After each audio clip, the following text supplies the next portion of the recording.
मित्रांनो, शालिनी भक्तिसागरमध्ये तुमचे मनपूर्वक स्वागत आहे।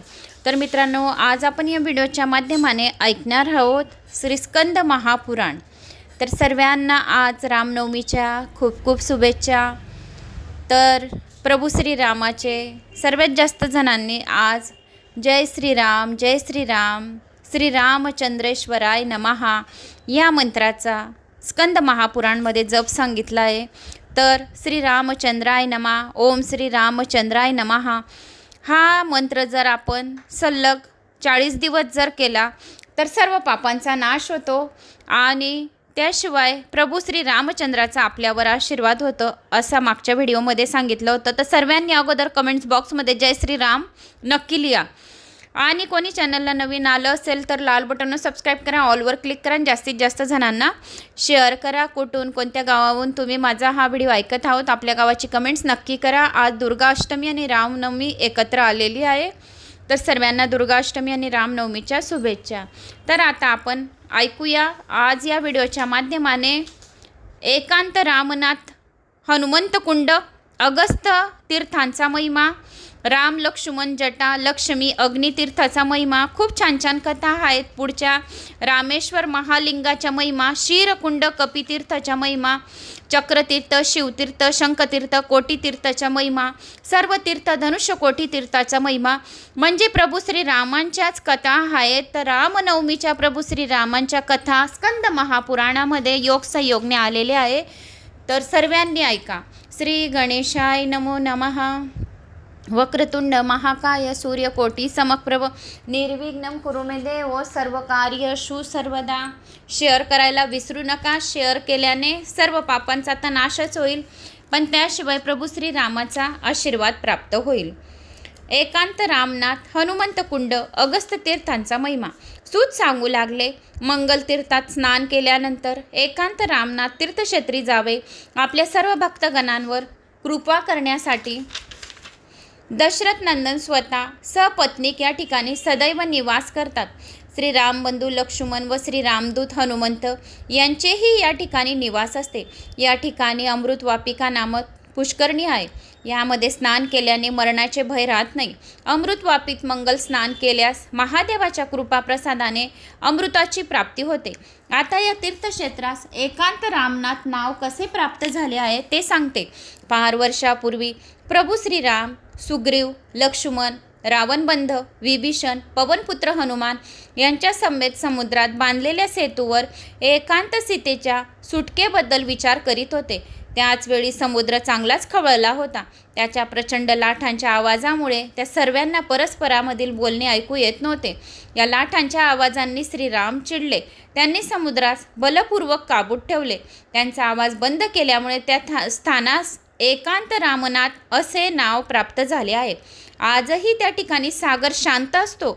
जो कोणी त्या ठिकाणी जाऊन अमृतवापीमध्ये मंगल स्नान करून प्रभू श्री रामचंद्राची मनोभावे आराधना करेल, हा अध्याय ऐकेल रामनवमीच्या दिवशी, तर त्याच्यावर प्रभू श्रीरामांचा आशीर्वाद राहील, सर्व पापांचा नाश होईल, सर्व पापांपासून मुक्ती मिळेल। त्यानंतर हनुमंत कुंडावर जावे। श्री रामचंद्राच्या काळात लंका नगरीतील सर्व राक्षसांचा संहार करून प्रभू श्रीराम वानरसेनेसह गंधमादन पर्वतावर आले। त्यावेळी श्री रामदूत हनुमंताने सर्व लोकांवर उपकार करण्यासाठी आपल्याच नावाने एक उत्तम तीर्थ तेथे निर्माण केले।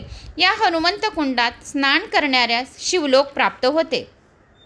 हनुमंत कुंडात स्नान केल्याने मनातील इच्छा पूर्ण होतात। या तीर्थात स्नान केल्याने धर्मस्म नामक भूपती 100 राण्यांपासून 100 पुत्र झाले होते। निपुत्रिकास पुत्रवान बनवण्याचे सामर्थ्य या कुंडात आहे। हनुमंत कुंडात मंगल स्नान केल्यानंतर अगस्त्य तीर्थात स्नान करावे। महातपस्वी अगस्त्य ऋषींनी या तीर्थाची निर्मिती केली आहे। आजही अगस्त्य ऋषी आपली धर्मपत्नी लोपामुद्रेसह या ठिकाणी निवास करतात। तेथे स्नान केल्यास मनुष्य जन्ममृत्यूच्या चक्रातून सुटतो। राम लक्ष्मण जटा लक्ष्मी अग्नितीर्थ महिमा। मग सूत म्हणाले, अगस्त्य तीर्थात मंगल स्नान केल्यानंतर रामकुंडाकडे जावे। रामकुंड हे परम पवित्र असून या ठिकाणी केलेली थोडी आराधना सुद्धा अनंत फल प्रदान करणारी आहे।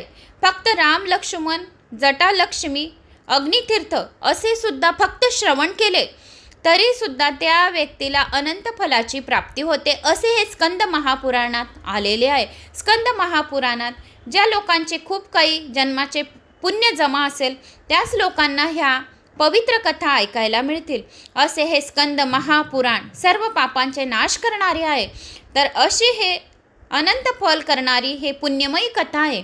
या ठिकाणी अन्नदानाला अनन्यसाधारण महत्त्व आहे. महातपस्वी अगस्त्य ऋषींचा सुतीक्ष्ण नामक एक शिष्य होता. त्याने रामकुंडाच्या काठी सीतापतीची आराधना करण्यास सुरुवात केली. ओम श्री रामचंद्राय नमः, ओम श्री रामचंद्राय नमः या मंत्राचा दररोज 5000 वेळा जप करीत असे. रामकुंडामध्ये मंगल स्नान करायचे. श्रीरामाच्या नावाचे ध्यान, मंत्र, जप यामुळे त्यांची श्रीराम भक्ती दिवसेंदिवस वाढत होती. श्रीरामाच्या कृपाप्रसादामुळे त्यास सर्व सिद्धी प्राप्त झाल्या. हे तीर्थ महापातकांचे नाश करणारे असून सर्व सिद्धी प्रदान करणारे आहे. हे तीर्थ अपमृत्यू निवारक आणि भुक्तिमुक्तीदायिनी आहे. राम तीर्थाच्या तटावर सर्व लोकांवर अनुग्रह करण्यासाठी शिवलिंग प्रकट झालेले असून या शिवलिंगाच्या दर्शनामुळे मोक्ष प्रदान होतो.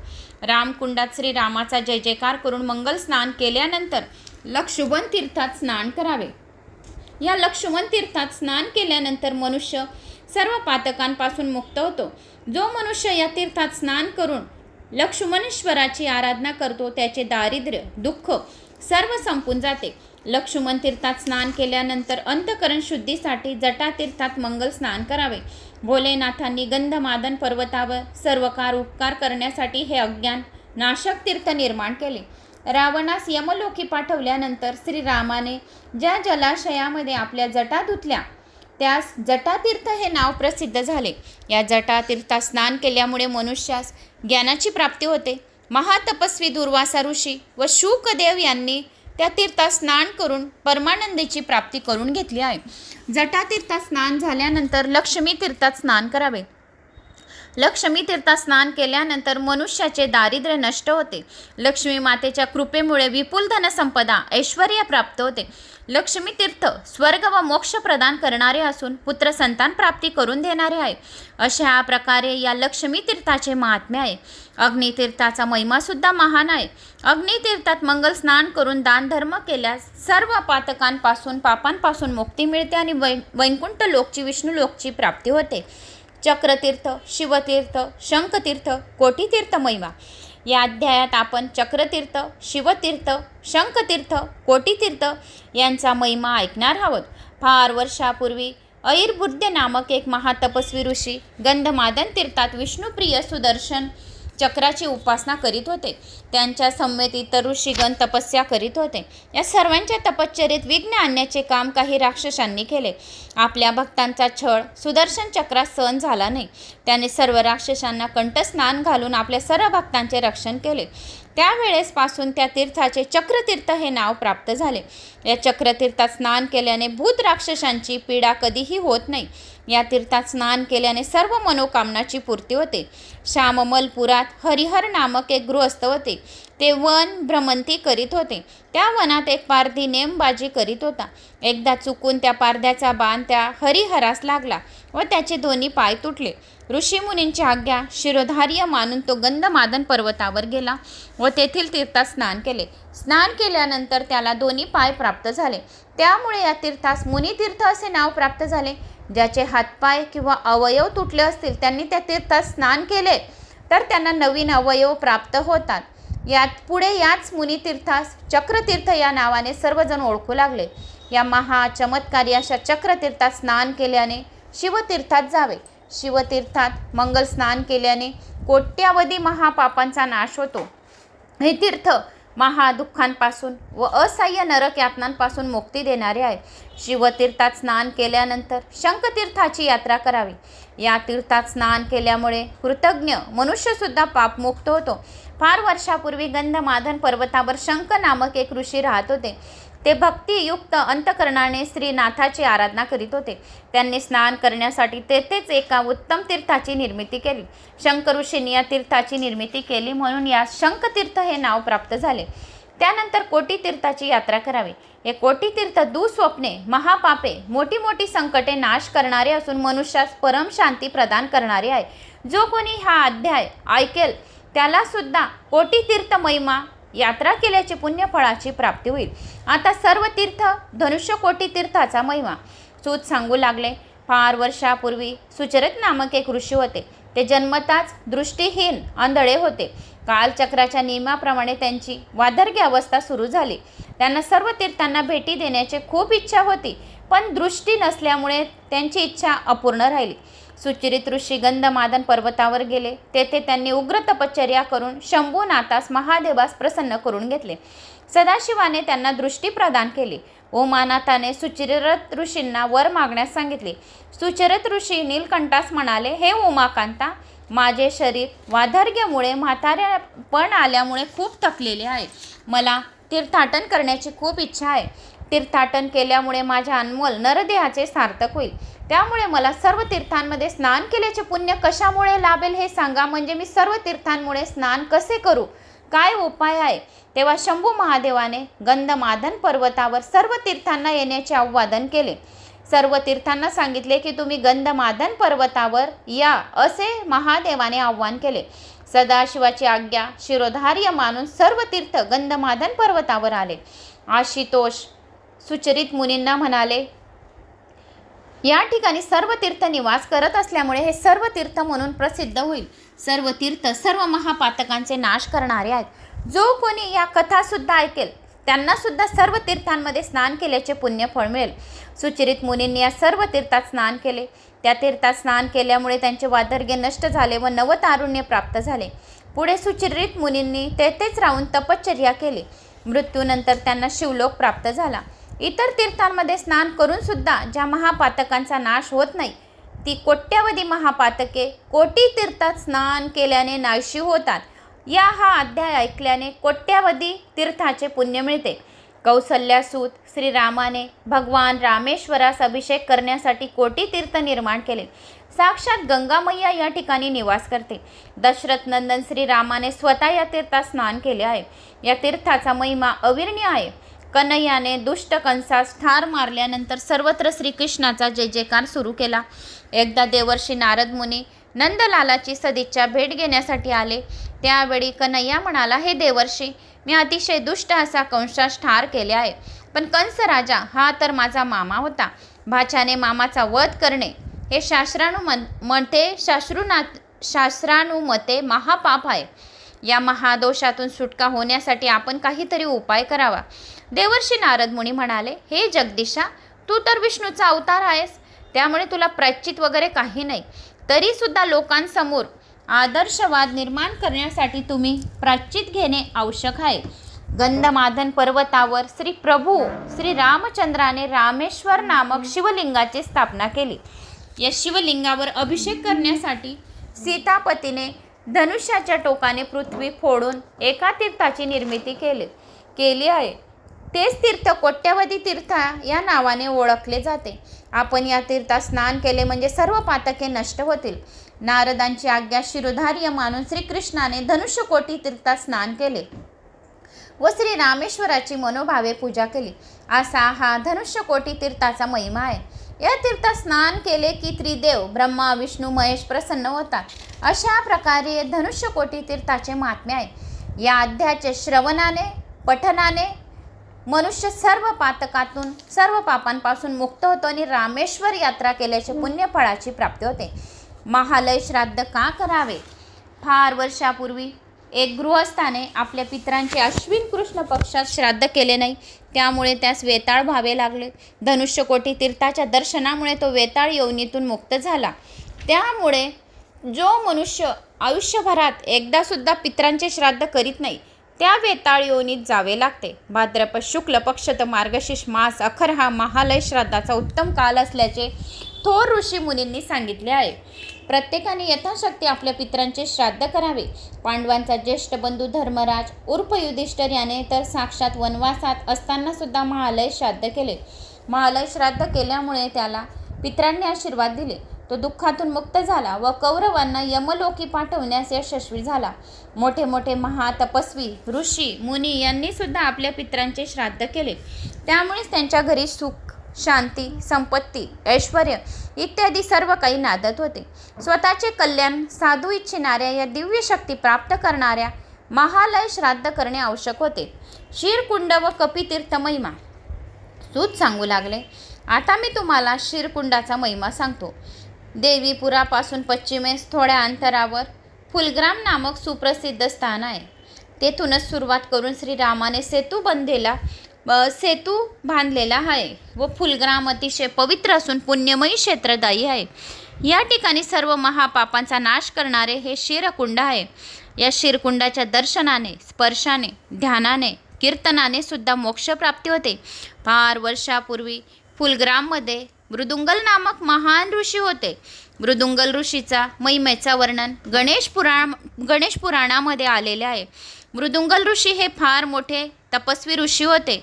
एकदा त्यांनी एका धीवराला सांगितले की तू इथे 12 वर्षापर्यंत येथे जप कर श्री गजाननाचा. तर मृदुंगल ऋषीने एका धीवराला एक काठी ठोकली आणि तेथेच त्या धीवराने, म्हणजेच धीवर म्हणजे चोर, लुटेरा, तर त्या धीवराने तेथे श्री गजाननाच्या मंत्राचा जप केला. ओम श्री गजाननाय नमः, ओम श्री गजाननाय नमः. आणि मृदुंगल ऋषीने सांगितले की जोपर्यंत मी येत नाही तोपर्यंत तू ओम श्री गजाननाय नमः या मंत्राचा जप कर. फिरता फिरता 12 वर्षानंतर मृदुंगल ऋषी आले. त्यांना फक्त त्या धीवराजवळ गेले. धीवर दिसत नव्हता. धीवराच्या अंगाला संपूर्ण वारूळ आलेले होते. एक काठी टोचून गेलेले होते ते की याच्यावर दृष्टी ठेव. तर त्या काठीला हिरवीगार शुष्क पाणी आलेले होती. फक्त तेथून आवाज येत होता आजूबाजूकन, ओम श्री गजाननाय नमः. मग त्यांना मृदुंगल ऋषींना आठवण झाली की आपण या धीवराला मंत्र देऊन गेलो होतो की मी येत नाही तोपर्यंत तू येथेच हा मंत्र जप कर. त्या धीवराला दोघी भुव्यांच्या मधून सोंड निर्माण होऊन गेली होती आणि गजाननाचे रूप प्राप्त झालेले होते. एवढे जप तप केले त्यांनी त्या अरण्यामध्ये, तर स्वतः स्वयं गजाननाचे तेथे एक रूप प्राप्त झाले. म्हणून ते गजानन तीर्थकुंड असे नाव पडलेले आहे. मृदुंगल ऋषींचं वर्णन स्कंद पुराणमध्ये पण आलेले आहे. आपले एकूण पुराण 9 पुराण झालेले आहेत. हे 10वं पुराण चालू आहे.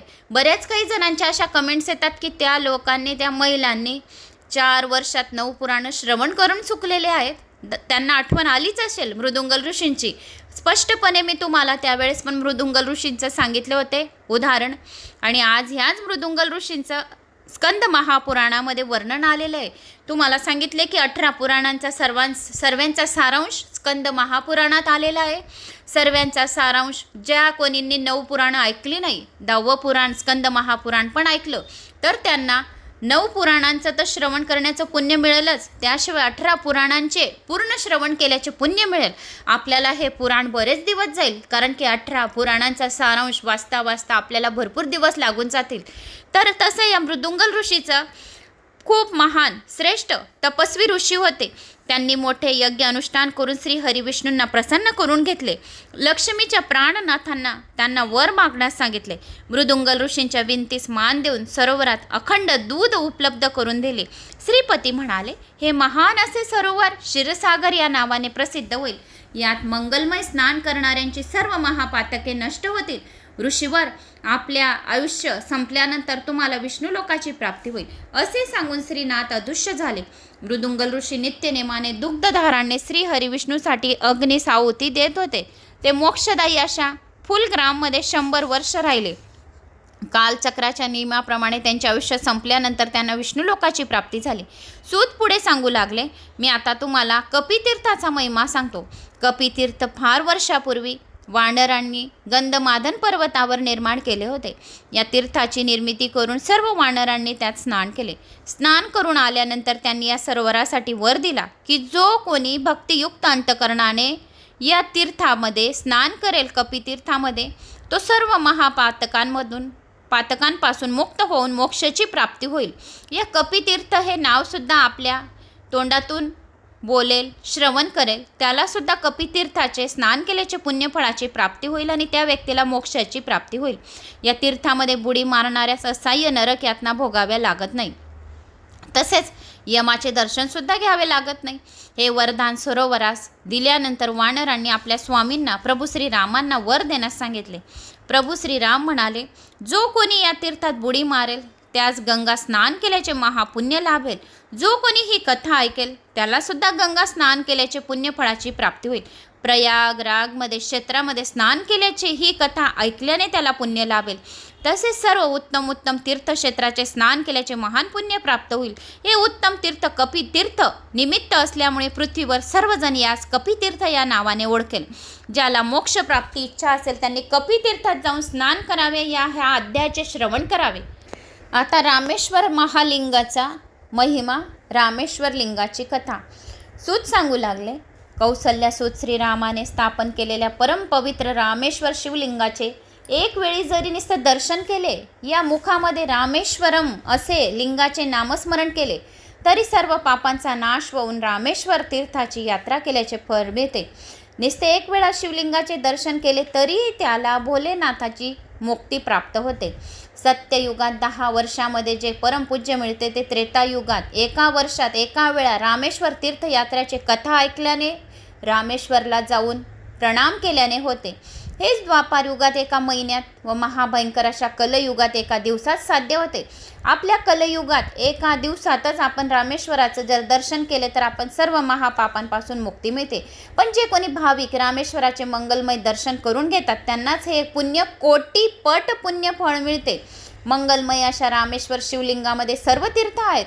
सर्व देव देवता, महातपस्वी, ऋषी, मुनी, पित्तर यांचे वास्तव्य रामेश्वर तीर्थामध्ये आहे, रामेश्वर लिंगामध्ये आहे. जो भाविक कमीत कमी 1 वेळा, 2 वेळा, 3 वेळा किंवा अखंडपणे रामेश्वर शिवलिंगाचे भक्तियुक्त अंतकरणाने फक्त स्मरण करतो या श्रवण करतो तो सर्व पापांपासून मुक्त होतो आणि शिवलोकी जातो. जे भाविक रामेश्वर तीर्थक्षेत्राची यात्रा करतात त्यांना पावलोपावली अश्वमेघ यज्ञाचे महान पुण्यफळाची प्राप्ती होते. रामेश्वर शिवलिंगाचे दर्शन घेऊन त्याला मनोभावे नमन जर केलं त्याच्या अनमोल अशा नरदेहाचे सार्थक होते.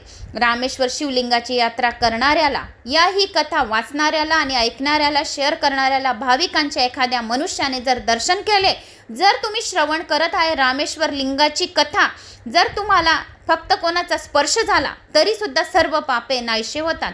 जो कोणी सकाळी उठल्यानंतर प्रांतवेदनेबरोबर रामेश्वर शिवलिंगाचे उठताबरोबर जमिनीला स्पर्श करताबरोबर जो रामेश्वर तीर्थाचे स्मरण करून घेतो त्याच्या मागील दिवसाचे सर्व पाप नष्ट होते आणि अंतिम श्वासोश्वास सुरू असताना जे भाविक रामेश्वराचे स्मरण करतात त्यांना जन्ममृत्यूची साखळी तुटते, मुक्तीची प्राप्ती होते.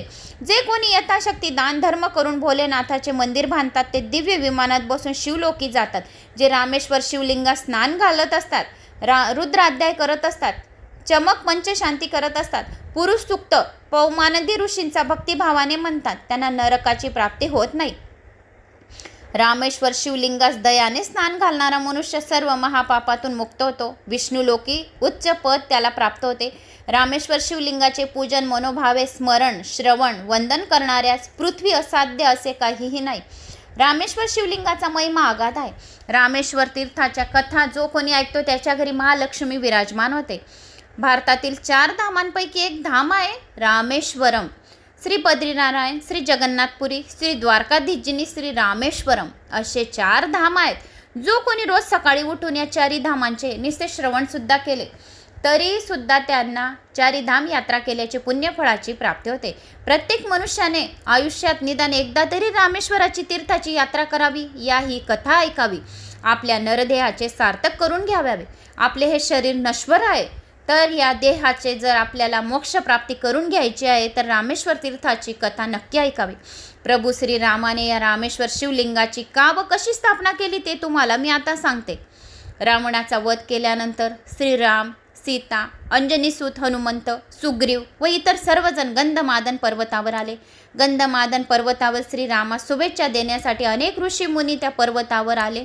श्रीरामाने सर्व ऋषीमुनींच्या चरण स्पर्श करून वंदन केले, मंगलाशीर्वाद घेतले. श्रीराम थोडे दुःखी होते. त्यांनी सर्व ऋषीमुनींना एक प्रश्न विचारला. ऋषीगण हो, मी सर्व ब्राह्मणांचे रक्षण करण्यासाठी अवतार घेतलाय, पण दैवयोगाने माझ्या हातून ब्राह्मणांची हत्या घडली का? पत्नीची सुटका करण्यासाठी रावणास ठार मारण्याशिवाय पर्याय नव्हता. माझ्या हातून ब्रह्महत्या घडली आहे. आता तुम्हीच मला पाप निवारण्यासाठी काही प्रायश्चित सांगा, असे प्रभू श्रीरामांनी ऋषीमुनींना सांगितले. ऋषीगण म्हणाले, रावण हा भक्ती साधना करणारा उत्तम असा ब्राह्मण होता, पण परस्त्रीवर त्याची वक्रदृष्टी केल्याने त्याने स्वतःबरोबर सर्व घरादारांचा नाश करून घेतला. श्रीरामा, तू तर साक्षात विष्णूचा अवतार आहे. ब्रह्महत्येच्या पातकापासून मुक्ती होण्यासाठी शिव आराधना कर. जो कोणी ओम नमः शिवाय या शिव 2 अक्षर बोलतो तरी सुद्धा त्याचे ब्रह्महत्येसारखे पातके नाहीसे होतात, असे ऋषीगणांनी सांगितले. शिव आराधना केल्याने ब्रह्महत्येचे पात नाहीसे होते. गंधमादन पर्वतावर आपण शिव आराधना करू.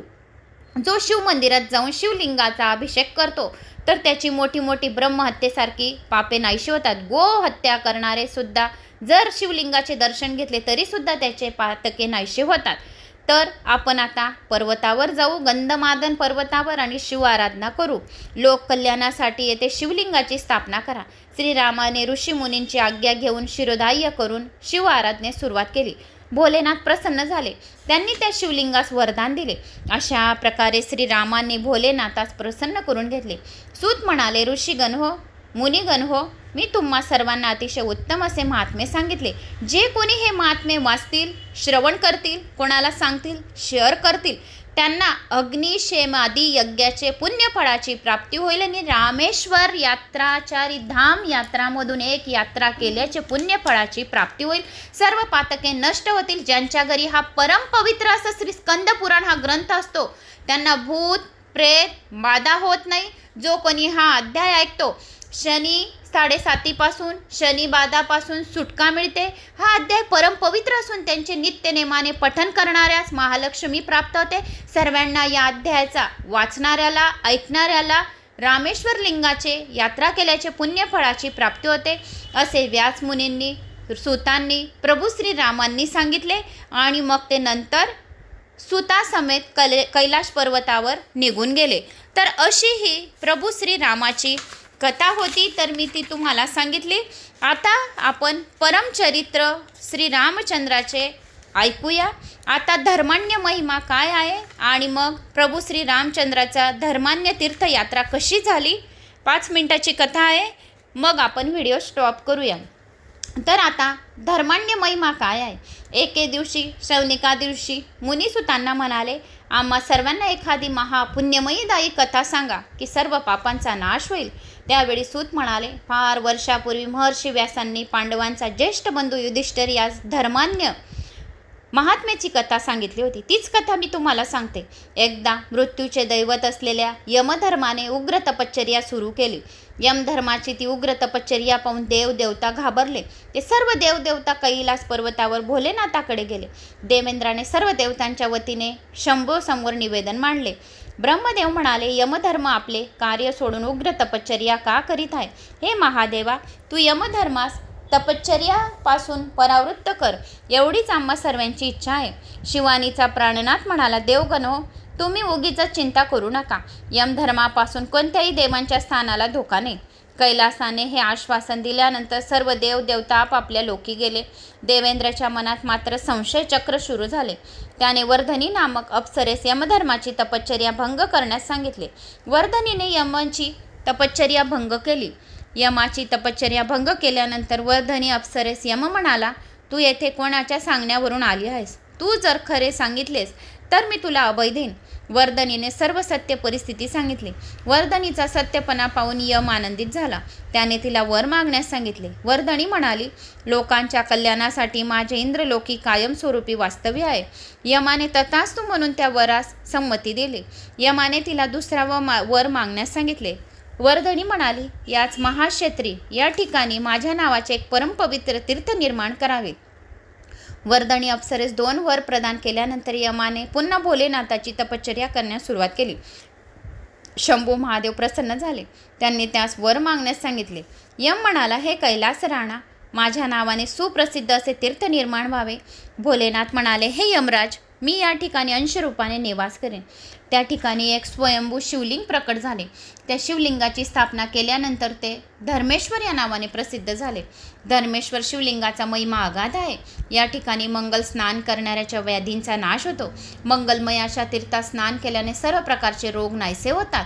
धर्मण्य क्षेत्र सर्व प्रकारच्या मनोकामना पूर्ण करणारे असून हा अध्याय परम पवित्र आहे आणि पुण्यमयी आहे. प्रभू श्रीरामचंद्राचे चरित्र. या अध्यायात आपण महापुण्यमयीदायी प्रभू श्रीरामाचे अद्भुत चरित्र पाहणार आहोत. अयोध्या नगरीचा भूपती दशरथ हा सर्व गुण संपन्न राजा होता. या भूपतीस कौसल्या, सुमित्रा, कैकेयी अशा 3 राण्या होत्या. दशरथ राजाचे या 3 राण्यांवर समान प्रेम होते.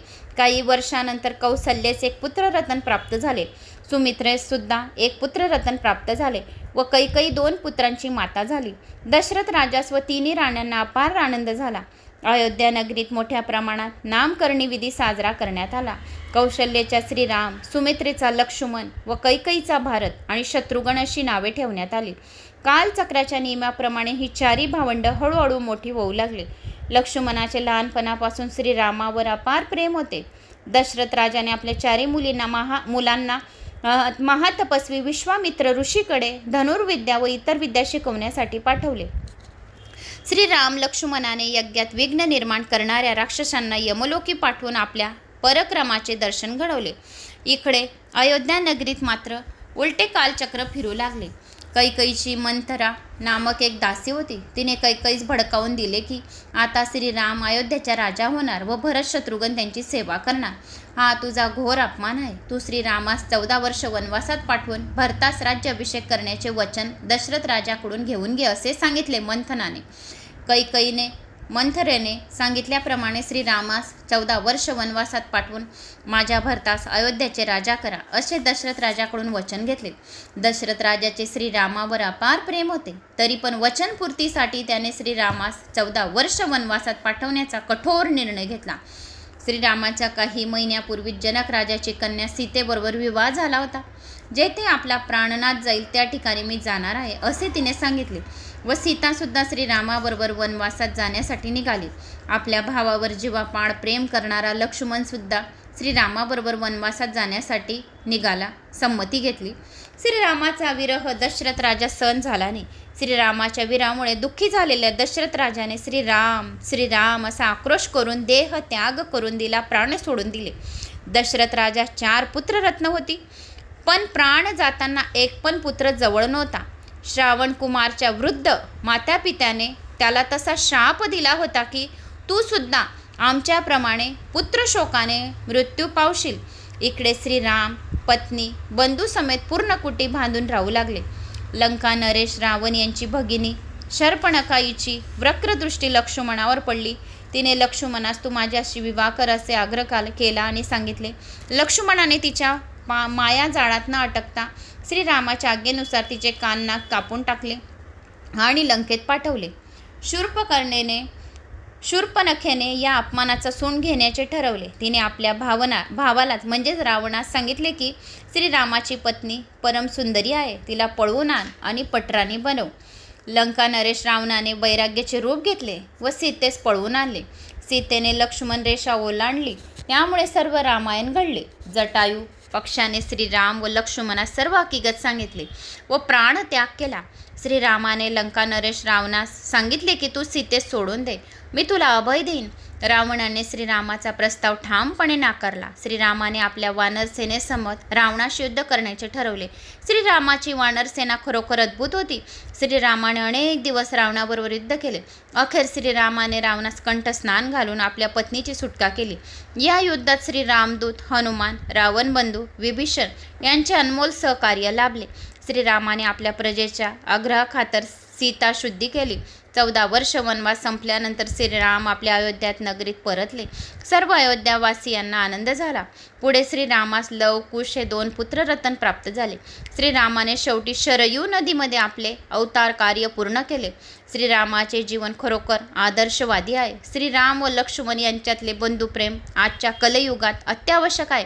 आजच्या युगामध्ये प्रत्येक पुरुषाने श्रीरामाप्रमाणे एक वचनी एक पत्नी राहावे असे स्वीकारायला पाहिजे. स्त्रियांनी सीतेप्रमाणे पती हाच माझा परमेश्वर मानून जीवनाची वाटचाल केली पाहिजे. श्रीरामाचे चरित्र अद्भुत व महान पुण्य प्रदान करणारे आहे. श्रीरामाचे चरित्र सांगणारा, श्रवण करणारा, कोणाला शेअर करणारा हे दोघंही मृत्यूनंतर उत्तम लोक प्राप्त होतात, मोक्षाची प्राप्ती होते, नरक यातना त्यांना होत नाही. मुखातून चुकून जरी श्रीरामाचे नाव घेतले गेले तरी सर्व पापांचा नाश होतो. श्रीरामामुळे दगड पाण्यावर तरंगले, तसेच मानव श्रीरामाच्या कृपेमुळे सहजपणे भवसागर पार करू शकले.